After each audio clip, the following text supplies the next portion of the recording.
minhas passagens foram canceladas. Nunca é tarde demais para viver. Eu entrei, assim, num período muito pesado. Nossa, quando chega da vontade de chorar. Tice hoje em dia é casada com um gringo. Essa história é complicada. É com muita alegria e gratidão que eu convido a Ticiane Câmara para essa entrevista. Mas antes, deixa eu te dizer que se você é novo aqui no canal, seja muito bem-vindo e se você está voltando, obrigada. Eu sou a Marcele e você está no Brase Gringa. Oi, Tice! Oi, tudo bom, Marcele? Tudo ótimo, muito obrigada por aceitar estar aqui no canal Brasil Gringa. Ah, de nada, um prazer. A Tice morou na Europa e ela voltou ao Brasil, mas a gente vai ficar aqui nessa entrevista sabendo como tudo isso aconteceu, porque ainda teve até um marido aí pelo meio, hein, gente? Ainda teve um casamento. Então fica por aqui para vocês entenderem tudo o que aconteceu. Tice, como que a Europa surgiu na tua vida? Na verdade, eu sou professora de espanhol. Por profissão, me formei em 2011. Eu pensei, nossa, eu não sei se eu quero isso para o resto da minha vida, não sei se eu quero ser professora para o resto da minha vida. E começou, eu inclusive tive um problemas com crise de ansiedade, e isso começou a afetar realmente minha vida, a qualidade de vida estava, né, ficando um pouco difícil de lidar. Pensei, como é que eu posso recomeçar? Como é que eu posso dar uma guinada na minha vida sem, né? Eu teria que talvez estudar uma outra profissão, talvez estudar para outro concurso que talvez levaria anos. E eu lembrei que eu tenho essa família minha, tem uma prima minha que mora lá na Espanha. E ela veio em 2018, eu fiz o aniversário do filho dela aqui no Brasil, e ela me convidou e eu brincando, né, eu falei, qualquer coisa eu vou lá visitar você, eu vou lá ver o que é que acontece, né? Ela falou, se você quiser vir, as portas estão abertas. Então, então eu falei, sério? Tipo assim, posso ir? Você me receberia na sua casa, alguma coisa assim? Porque eu tinha vontade de conhecer, mas eu tinha medo porque se eu fosse sozinha para um lugar desconhecido, eu não saberia por onde começar. Mas se eu tivesse uma pessoa, talvez, que me desse algum apoio, né, já era uma coisa diferente. E ela falou, né, e eu fiquei com aquilo na cabeça. Mas eu disse, eu vou juntar dinheiro, e eu vou tentar a minha vida lá. Então eu comecei bem pouquinho mesmo, de real em real, mas eu comecei. E eu fui cada dia mais, né, colocando isso na minha cabeça, eu disse, eu vou, eu vou. E isso foi me dando, sabe, outro motivo, assim, outra motivação de viver a minha vida, que eu estava bem desmotivada, né? Então, assim, no 2018 eu falei na minha cabeça, eu vou, em 2019 eu comprei as passagens, mas eu comprei para 2020, eu comprei um ano antes, então eu disse assim, eu vou comprar as passagens agora, eu vou passar esse ano inteiro economizando, né, para ir para lá. Tice, como que a sua família reagiu quando você comprou as passagens, quando eles viram que de fato estava acontecendo? Pronto. Eu comprei as passagens, era tipo assim, madrugada, porque eu tentava pegar promoção, porque eu ficava já pesquisando aí né, para ver qual era o dia mais barato, qual era a hora mais barata. As passagens de avião tem isso, né? Tem aquele dia, aquele horário que você pega aquela promoção, e quando eu vi, eu disse, pronto, é hoje. Aí eu comprei de madrugada, acho que eram umas 3 horas da manhã. No outro dia eu contei para minha mãe disse, não, eu pensei, não, você tá louca? E depois eu falei, mas eu disse, olha, mãe, mas eu quero recomeçar, eu quero entender para ela, né? Porque meu pai era outra conversa. Quando eu contei para ela, eu esperei um pouco para contar para ele, porque eu não tive coragem de contar para ele, assim, na mesma semana, né? Mas eu continuei me planejando e tal e tal. Mas na hora que eu contei, ele até, tipo assim, né? É sua vida, você decide. Tipo, eu fiquei morrendo de medo, mas na hora a reação dele foi tranquila. A gente luta por anos para passar num concurso e você sabe que concurso é para o resto da vida, né? Então eles ficaram, como é que você vai deixar sua vida, sua família, sua casa, porque graças a Deus a gente já tem casa aqui, sua vida para ir tentar ir no mundo, no meio do mundo, trabalhar não sabe nem com o quê, e como é que você vai fazer isso? Só que eles acompanharam muito o meu processo das crises de ansiedade, né? E eles viram que eu estava muito infeliz. E eu precisava tentar, né? Então eles, no fim, né, aceitaram porque sabiam que eu precisava tentar por mim, mesmo que eu chegasse lá e não desse certo, mas eles viram isso em mim, que eu precisava ir, precisava tentar. Então você comprou as passagens, falou com os seus pais e as passagens eram para 2020. Você embarcou? Como é que foi?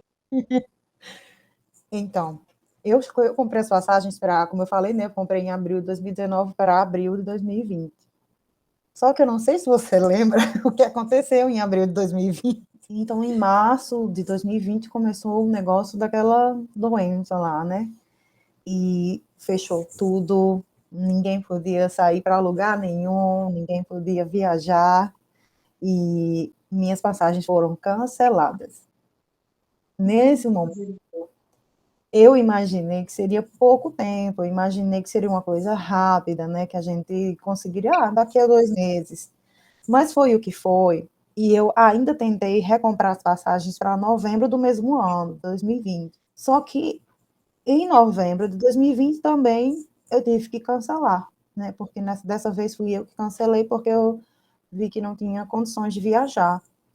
Nessa época, eu entrei, assim, num período muito pesado de ansiedade e de um início, assim, meio que de depressão, porque eu tinha colocado minhas esperanças naquela oportunidade, né, de mudar minha vida, de ter outro rumo, de fazer outra coisa, e eu não estava vendo mais saída. É como se eu não sei quando é que vai acontecer, talvez nunca mais aconteça. Então, eu precisei, né, de um período de terapia, eu precisei me cuidar melhor. Nesse tempo, eu também não estava mais trabalhando como professora na sala de aula, eu estava trabalhando numa secretaria de Estado, que já era menos pesado para mim.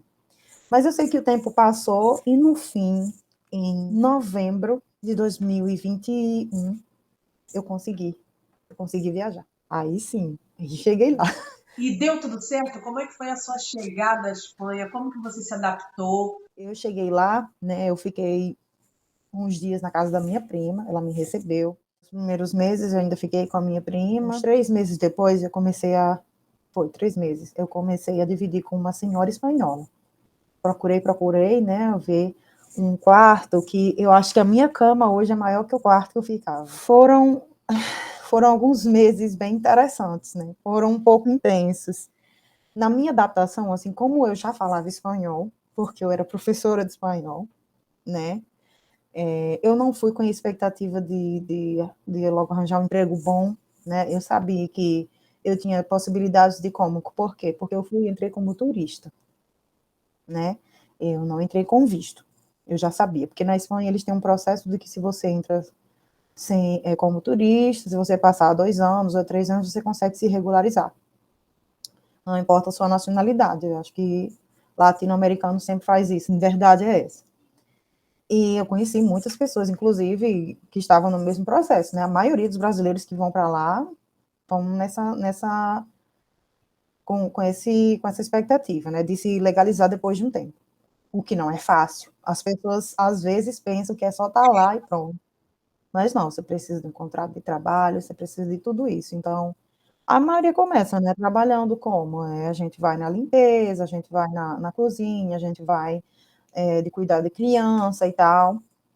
E, na verdade, eu fui nessa expectativa, né? Fiz até cartaz já para sair colando, mas minha prima falou: não, não vai fazer isso agora, não, que eu tenho uma oportunidade talvez acontecer e vai dar certo. E foi o quê? Ela abriu um salão de beleza lá e me deu a oportunidade de trabalhar como meio que recepcionista. Era um recepcionista, mas eu fazia de tudo um pouco, né? Mas como eu já falava espanhol, aí era mais fácil, por quê? Porque eu já atendia as pessoas que fossem hispanohablantes, né? Seja da Latinoamérica ou seja lá mesmo da Espanha. E foi indo, né? Dessa sua vida lá na Espanha, o que você achou fácil? O que você achou difícil? Conta um pouquinho de como era a sua vida lá na Espanha. A Espanha, em Madrid, especificamente, que foi onde eu morei, que é justamente a capital, né? A capital da Espanha é Madrid. É uma cidade muito desenvolvida, tem muita coisa linda para se ver. Uma das facilidades lá é o transporte público. Você anda para qualquer lugar, de metrô, de ônibus, do que seja.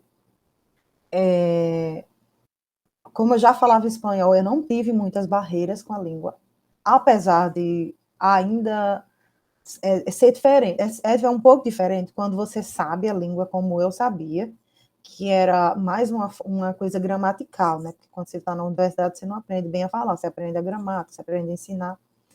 Mas quando eu cheguei lá, eu consegui me adaptar fácil, né? Eu tinha vergonha de falar, às vezes, no começo, mas eu comecei a falar. Isso, para mim, não era barreira, mas era uma cidade enorme, uma cidade maravilhosa, é muito lindo, ótimo. Mas uma coisa que eu não imaginei que fosse um problema seria a comida para mim. Porque sempre ouvia falar que quem vai para a Espanha come bem, lá, lá, lá. Só que eu não sei se é uma coisa minha, porque aqui no Nordeste, não sei se você já veio aqui, a comida é bem temperada, sabe? A coisa é boa. E não importa o que eu fizesse, não importa se eu comprasse o tempero mais parecido com o que eu tinha aqui, não saía igual, porque eu não tinha nem vontade de cozinhar, porque não saía igual, não tinha tempero, o arroz era um arroz tão diferente, um gosto tão diferente. E qualquer coisa, até o ovo que eu passasse com manteiga, só o ovo na manteiga era diferente. Mas assim, quando você vai no restaurante, você come muito bem, sabe? Você come bem, mas não quer que vai viver de comer de restaurante, principalmente um imigrante, né, que está chegando no país para tentar se estabelecer. Então, para mim, essa foi uma dos fatores de pior adaptação que eu tive, eu não me adaptei. Outra coisa que eu não achei que eu fosse encontrar é o calor no verão. E eu sou nordestina do Agreste, Potiguar. Aqui faz calor, minha gente, mas um calor que eu sofri em Madrid, Espanha, nunca passei igual, porque é muito seco. Então, à noite, minha gente, pior que eu morava com uma pessoa que, assim, ela tinha ar-condicionado em casa, mas não usava, né? Porque uma coisa que, não sei se você já ouviu falar, os espanhóis são considerados um pouco mão fechada. Então, essa senhora, ela tinha ar-condicionado em casa, mas ela não usava. Então, à noite, para dormir, primeiro que eu comprei um ventiladorzinho assim, né, pequenininho, porque também se eu fosse colocar uma coisa maior, era ou eu o ventilador dentro do quarto, ou cabia o ventilador. E para dormir, eu molhava meu lençol, assim, sei lá, eu ia dormir 11 horas da noite, eu molhava meu lençol. Mais umas 3, 4 horas da manhã, eu acordava, o lençol estava seco. Estava seco. Era um calor insuportável. Uma das melhores coisas que eu vivi lá, porque além de museus, tem muita coisa cultural, tem exposições, tem muita diversidade, muita gente diferente. Então, viver nesse ambiente tão culturalmente rico e ver os prédios, até a arquitetura, aquela coisa encantadora, ir para um parque, fazer um piquenique ao ar livre, uma coisa linda, viver aquele frio também, porque eu vivi o frio também um pouco lá. Então, viver aquilo, né, ter aquelas experiências e a comida também no restaurante, assim, comer coisas diferentes, tentar conhecer pessoas, que eu conheci pessoas até do Brasil, de diferentes lugares, de diferentes estados do Brasil, mas foi viver aquilo, viver na cidade grande, né? Até a vida de cidade grande e além, não é só cidade grande, é uma cultura que eu, por exemplo, já fui em São Paulo e eu sei que a vida das pessoas de São Paulo é uma vida muito corrida, né? Porque trabalha, porque sai de casa de 4 horas da manhã para trabalhar, isso e aquilo. Lá é diferente, é uma cidade enorme, mas as pessoas elas vivem, você chega num parque de 5 horas da tarde, tá cheio de gente. Elas trabalham, mas elas vivem. Elas aproveitam a vida. Elas conseguem viver. Elas trabalham e vivem. Não vivem para trabalhar. Elas trabalham para viver. Qual característica dos espanhóis pelo tempo que você ficou lá? Quanto tempo que você ficou? Eu nem perguntei. 9 meses. 9 meses. Desses 9 meses, você pôde observar bastante. Qual característica do povo espanhol você já detectou que, mesmo se você tivesse ficado lá, você não adquiriria? O preconceito. Eles são muito nacionalistas também, são muito nacionalistas, então tudo que é melhor é deles. Então, tudo que é de outro país é de baixa qualidade, é aquela coisa que não, sabe? As pessoas, por consequência. A senhora que eu morava, às vezes ela perguntava, às vezes ela comprava melancia no supermercado, aí me oferecia um pedaço. A melhor melancia é a espanhola. A melhor isso aqui é o espanhol. Então, era um pouco de... era um preconceito. Eu ficava, às vezes, me explicando coisas tão banais, como se de onde eu vim fosse um lugar que não tivesse acesso a nada. Eles têm nomes para pessoas que são da Latinoamérica, têm apelidos, né? Então, isso ficou um pouco marcado. A Tice, ela ficou 9 meses na Espanha, mas Deus revolucionou a vida dela. Ó, até trovejou aqui, menino. Tá ouvindo? Olha lá, o Senhor tá confirmando que ele revolucionou a vida da Tice. Tice hoje em dia é casada com um gringo. Vamos lá, como é que vocês se conheceram? Então, cheguei lá, estava solteira, né?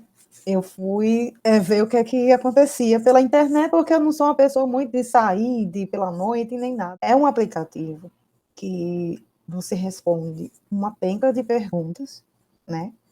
E de acordo com suas respostas, esse aplicativo ele vai aproximar você da pessoa que parece com você. E eu conheci ele lá nesse aplicativo, então a gente começou a conversar, rolou uma conversa muito legal, muito, desde a primeira semana, a gente passou uma semana inteira conversando todos os dias, e sobre tudo, e a gente se identificou muito, mas muito mesmo. E a gente decidiu se encontrar, né? O primeiro encontro da gente foi no Museu do Prado, lá em Madrid, que é o museu mais famoso da Espanha, inclusive, né? Ele foi muito cavalheiro, me convidou a ir ao museu, e me levou ao museu. Era, acho que a primeira vez que ele tinha ido ao museu também, mas como ele tinha estudado arte, um pouco de arte e literatura, foi uma coisa incrível, porque a gente ficava vendo as obras de arte, e ele conhecia vários autores, conhecia várias histórias das obras de arte, né, do que ele estudou. Então, foi uma coisa bem impressionante para mim, né? A gente passou umas 3 horas lá dentro do museu, foi tudo lindo. A gente cansou de andar dentro do museu, que é muito grande. E depois a gente saiu e vamos comer alguma coisa, né? Vamos ficar decidindo onde foi comer. E quando a gente saiu do museu, tem um negocinho assim de sentar, um banquinho assim de sentar, a gente sentou para descansar um pouco, e vamos decidir onde é que come e tal, e tal. Ele foi chegando assim, aí me beijou. E pronto. Desde aí, todos os fins de semana, nós nos encontrávamos. A gente descobriu muita coisa junto, né? Porque como ele também tinha chegado, olha só, ele chegou na Espanha 15 dias antes de mim. Da onde ele é? Ele é da Venezuela. Ele tinha chegado também na Espanha com a mesma intenção, né, de se regularizar e ficar. Só que ele, como é venezuelano, tem um processo diferente do meu, que sou brasileira, né? Então ele já deu entrada já desde que ele chegou lá para dar os papéis, para conseguir os papéis. Então, você, brasileira que fala espanhol, ele, venezuelano, vocês se encontram na Espanha. Qual é o idioma do amor de vocês? Apesar dos dois, a língua materna dele ser o espanhol e eu falar espanhol, a nossa língua do amor é inglês. Porque no aplicativo, tudo era inglês. Então, como a gente não sabia de onde o outro era, a primeira comunicação da gente foi em inglês, né? Como a gente começou a conversar em inglês e a gente se encontrou, e eu ainda não era, eu sabia espanhol, eu sei falar espanhol, mas eu não era, é como se eu tivesse vergonha. Então a gente falava inglês, e a gente fala inglês até hoje. Você falou que desde que vocês se conheceram, depois todo fim de semana vocês iam, faziam alguma atividade, tudo isso. E quando que surgiu aquela certeza que vocês queriam mesmo ficar juntos? Essa história é complicada. É uma pessoa que gosta muito de certezas. Então, ele não sabia se ia ficar. Ele precisava da regularização para ficar. Já eu não, eu tinha certeza que ia ficar. Então, desde o início, nós nos apegamos. Eu juro por Deus, com 4 meses que a gente tinha se conhecido, eu já sabia de alguma forma que a gente ia ficar assim junto sabe? Foi tão incrível que, como eu sabia um pouco das dores dele também, a gente, nesse processo de imigração, foi muito parceiro um do outro, porque só quem imigra sabe como é solitário, não é? E ele, para mim, foi uma peça-chave, assim, porque a gente compartilhava muito, muito, muito do nosso dia a dia, das nossas dores, mas, enfim, aí nunca teve essa certeza que nós estávamos namorando, não. A gente estava saindo e se conhecendo. Eu estava muito intensa e ele também gostava de mim. Eu sei que ele gostava, mas o fato dele ser mais racional do que eu era muita emoção e ele é muito razão. Ele também não queria muito se apegar, porque ele não sabia se ia ficar. Ele já tinha quase certeza que ele ia voltar, porque estava demorando demais o processo dele, entendeu? E ele tinha muito medo de perder o que ele já tinha, que era a residência argentina. Se ele perdesse essa residência, ele teria que voltar para a Venezuela, porque ele não teria outra chance, né? Porque ele não queria ficar irregular na Espanha. Então, eu decidi meio que me afastar, a gente passou um tempo separado, porque, né? Mas aí eu não conseguia deixar de pensar nele. Eu não conseguia deixar de pensar no que estava acontecendo, se já tinha dado certo a nacionalidade dele e tal. Mas aí teve um dia que a gente se falou, né? Já se falou aí uma semana e ele disse, olha, a gente ficou esse tempo sem se falar, mas eu queria falar para você que eu vou voltar para a Argentina. Ele falou para mim, né? Na hora que a gente voltou a se falar, a gente passou um mês aí separados, né? Aí eu disse, como assim? Você vai voltar? Então a gente precisa se ver pelo menos uma vez antes de você ir, né? E ele disse, tá bom, vamos se encontrar. A gente se viu no outro dia. Aí eu disse, eu tava com um programa para o fim de semana com minha prima, aí eu disse, não vamos deixar essa ser a última vez, não, vamos nos ver segunda-feira? Aí ele disse, vamos nos ver segunda-feira. Quando foi no domingo a gente se falou, ele disse, o que é que você acha da gente viajar, fazer uma viagem para uma dessas cidades que a gente não conhece ainda, Ávila ou Segóvia? Aí eu disse, vamos na hora, a gente planeja aí, pelo menos a gente passa um dia lá, né, faz uma viagem, assim, ele ia embora na outra na quarta-feira. Era na quarta-feira. Quando foi na segunda-feira, a gente se encontrou de 11 horas já na estação de trem. A gente foi para Segóvia. Quando a gente chegou em Segóvia, a gente foi andar, uma cidade muito linda, muito linda. Ninguém falava de nada, não vamos, tipo assim, tá me ignorando que essa daqui é a última vez que a gente tá se vendo, né? Mas quando chegamos na estação em Madrid, que ele ia pegar o trem para ir embora, aí ele que não aguentou, começou a chorar. Aí eu também comecei a chorar. E a gente na verdade, teve um atraso no trem, a gente voltou para dentro, a gente estava saindo já para entrar no trem que vinha, né? Só que teve um atraso, a gente voltou para dentro da estação e começamos a chorar e chorar e chorar e chorar e dizer o que é que vai acontecer agora, que você vai embora e eu vou ficar. E ele também estava com medo, né, de voltar e tudo, mas ele já tinha comprado passagem e tudo. E ficou aquela emoção, foi uma coisa tão triste, tão ruim, e a gente ficou chorando, chorando, e porque a gente tinha certeza que aquela seria a última vez que nós nos veríamos, né? Era uma despedida. Então aí a gente na verdade pegou o mesmo trem, eu ia descer uma estação antes e ele ia embora para a cidade dele. Então, nossa, quando chega da vontade de chorar. Quando eu ia descer, que a gente sabia que eu ia descer, a gente chorou num desespero tão grande e diz assim, tá bom, mas que boa sorte, a gente vai continuar assim falando, mas boa sorte e tal. E eu saí do trem, foi aquela coisa, aquele sentimento horrível, né, de despedida, e ficou. Fiquei muito triste, muito, muito triste, né? Mas a gente continuou conversando. Todos os dias a gente se falava, todos os dias. Eu não queria admitir para mim. Por quê? Porque eu tinha planejado por 3 anos essa viagem. Eu tinha economizado por 3 anos para estar lá. E eu estava superando tudo, a trancos e barrancos, né? Para ficar. Eu queria ficar. Eu tinha muita vontade de ficar e me estabelecer. Mas no momento, além dessa situação com Ronald, né? Eu também estava passando por umas situações complicadas no meu trabalho. Fica um pouco difícil para mim só explicar o que foi que aconteceu, porque eu não quero envolver o nome das pessoas, nem de ninguém. Quando a gente sai do nosso país, tem muita gente que passa por muita coisa, por muita dificuldade, certo? E se alguém que você conhece, alguém próximo de você, chega e não passa por aquela coisa que você passou, algumas pessoas interpretam isso de uma forma errada. Eu não sei.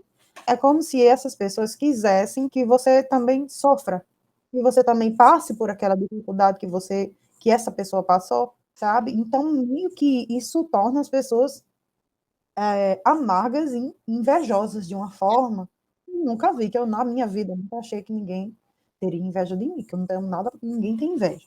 Eu não sei o que acontece, eu não sei o que acontece.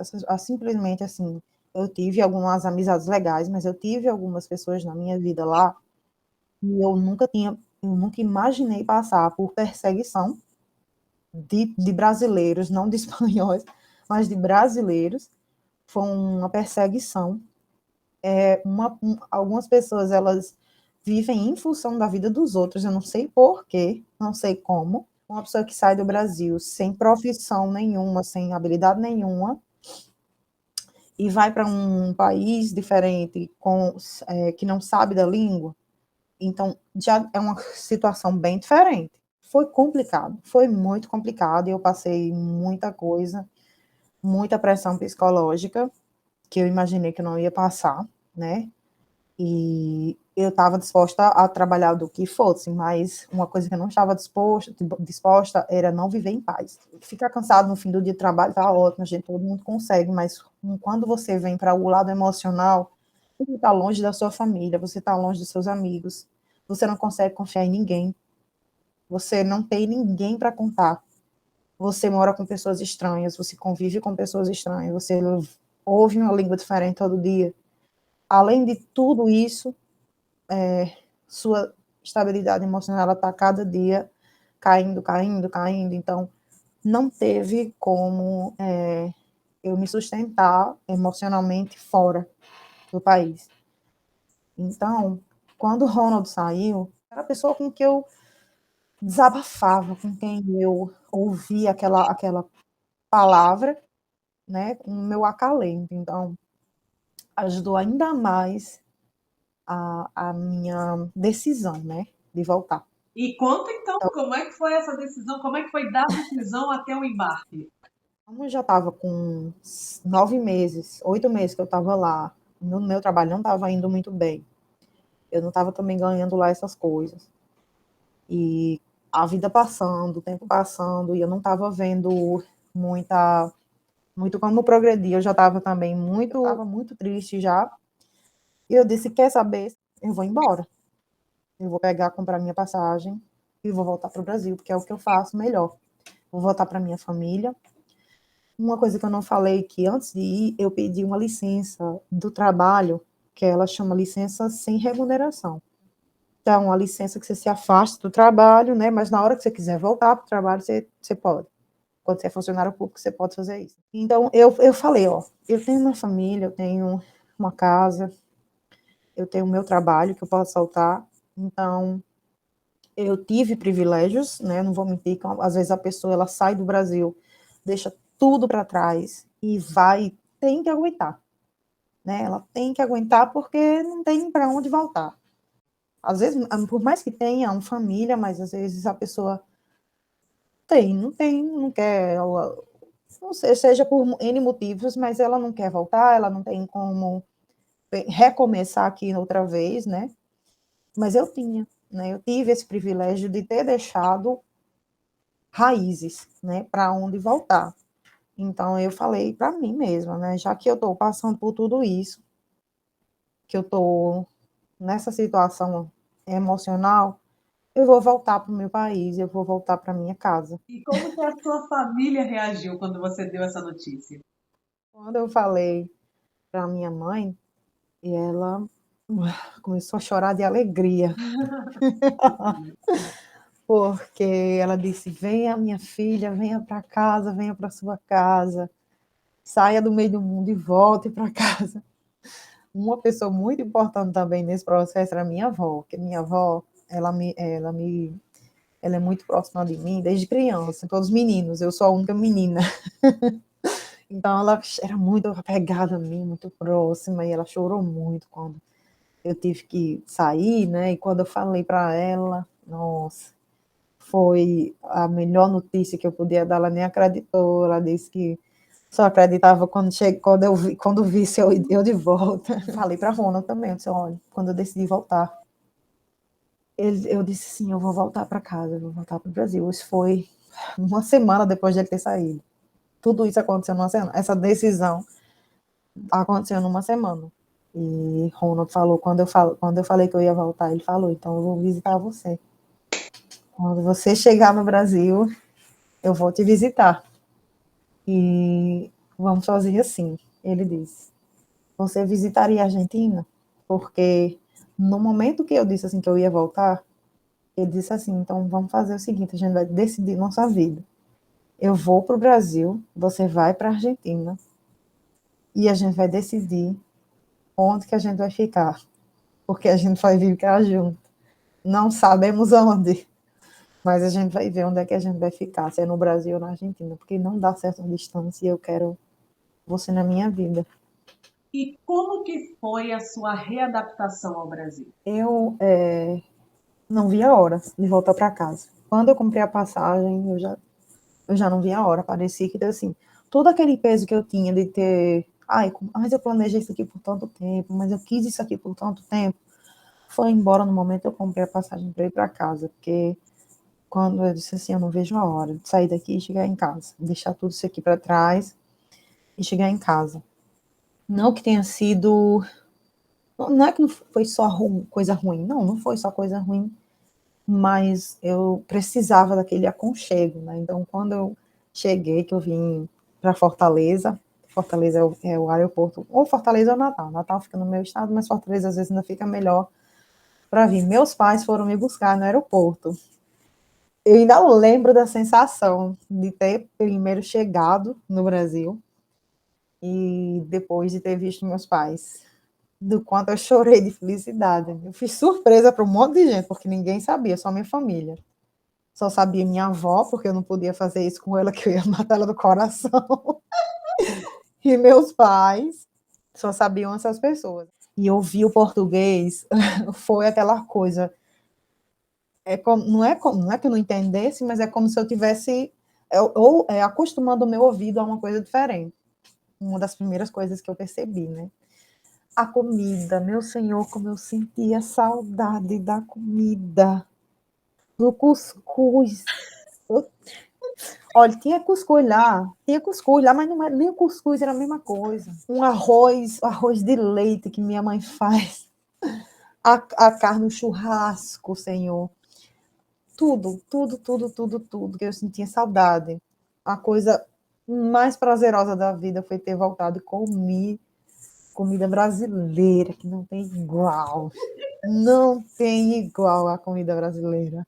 Desde lá eu já estava me comunicando com o pessoal do meu emprego, né? Então eu cheguei na quinta-feira, na segunda-feira eu já voltei ao trabalho, porque porque eu não queria perder tempo, né? Que eu tinha que me restabelecer. Eu tinha ido, né? E tinha feito o que fiz e tudo. Não que graças a Deus eu também não vim com, como é que diz assim, pelada de tudo, né? Mas eu tinha que voltar a trabalhar, né? Minha vida, eu não tive férias, né? Que eu saí do trabalho lá e vim para cá e comecei a trabalhar novamente.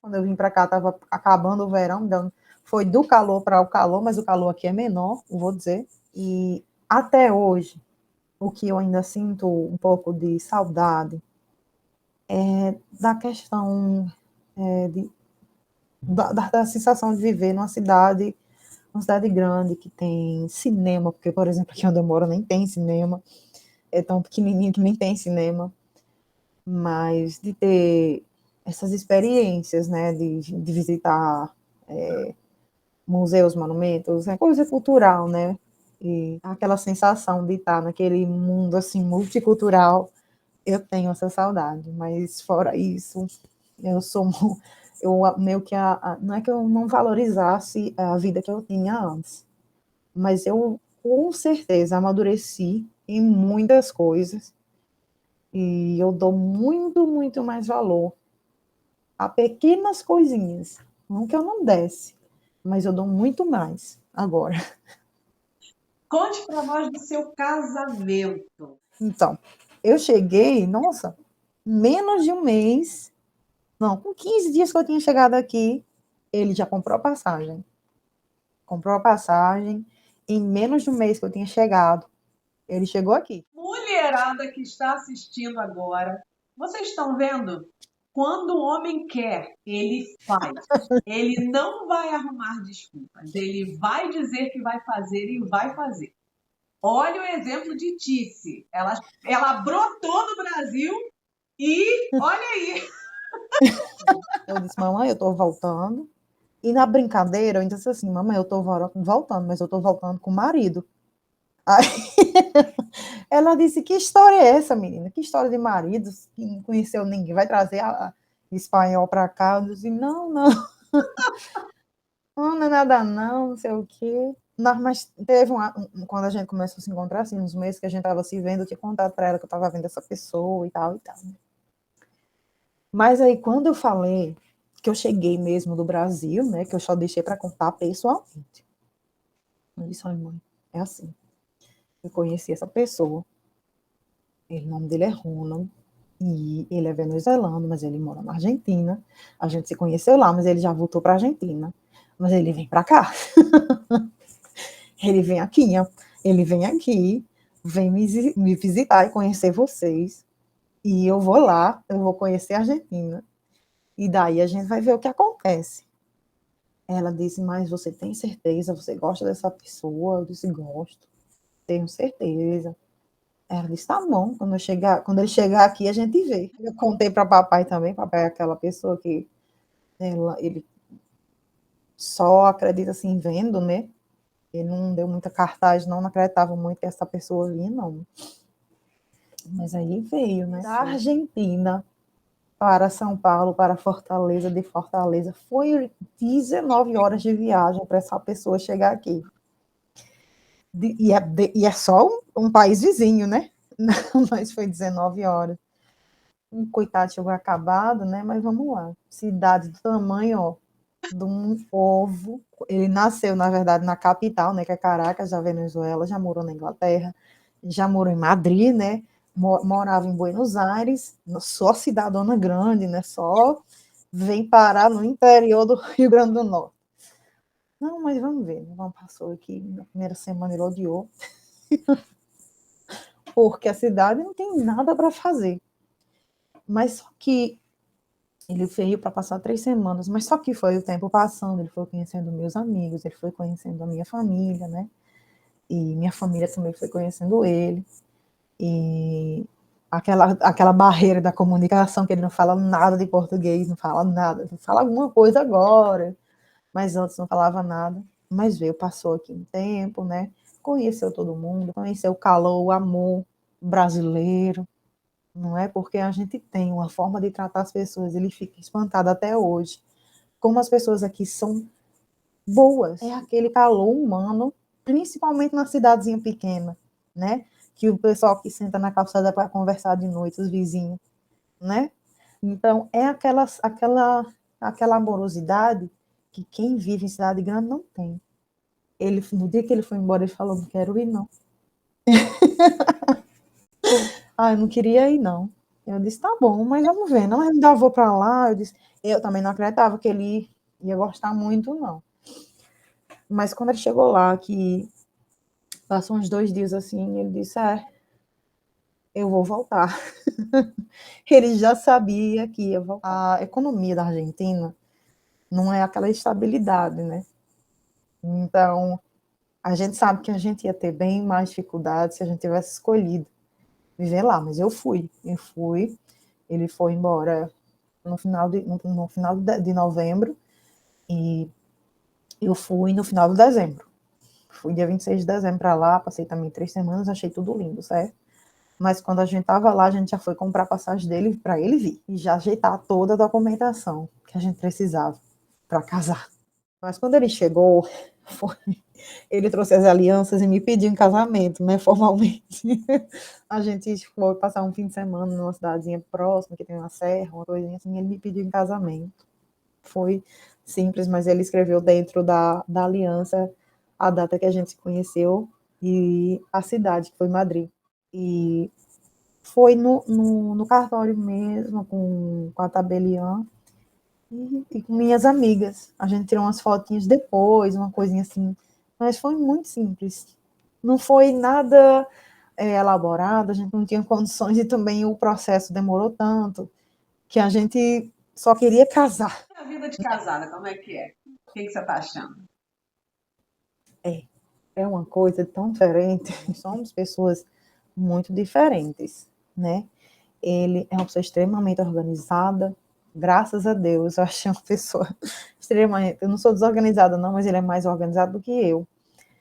É uma pessoa que todos os dias, ele não sabe cozinhar, ele não sabe cozinhar, mas eu sei, né? Aí eu sempre faço o almoço, o café. Ele, todos os dias, quando se levanta da mesa, me agradece Ah, pela comida. E a gente divide as tarefas, eu cozinho, ele lava a louça, né, na limpeza a gente também se ajuda. E tem suas diferenças, a gente, não vou mentir que a gente não discute, não, porque não existe um casamento perfeito, não existe, mas eu acho que está sendo mais difícil para ele, porque para ele se adaptar a essa vida, né, de cidade pequena e tudo, mas a gente convive bem, e é isso, a nossa vida é muito simples, eu vou trabalhar, ele trabalha de casa mesmo, e é difícil, não é fácil por causa da adaptação uma à outra, né, mas é uma fase muito boa, eu acho, no começo. como que você vê a mão de Deus na sua história? Olha, eu me perguntava, às vezes quando eu voltei, né, por quê, né, por que de eu ter ido, por que que não deu certo eu ir antes, por que que tudo teve que acontecer nesse período, por que que tudo teve que passar do jeito que passou, né? Mas eu compreendo muito que Deus tem uma resposta para tudo, né? Eu compreendo que, por mais que não tenha dado certo, o que eu pensei que fosse dar certo, que eu queria, os meus planos, né? Não adianta fazer planos, a Bíblia diz, né? Que por mais que o homem faça planos, né? Quem comanda tudo, quem é o juiz é Deus, né? Quem decide é Deus, tudo que tem que acontecer.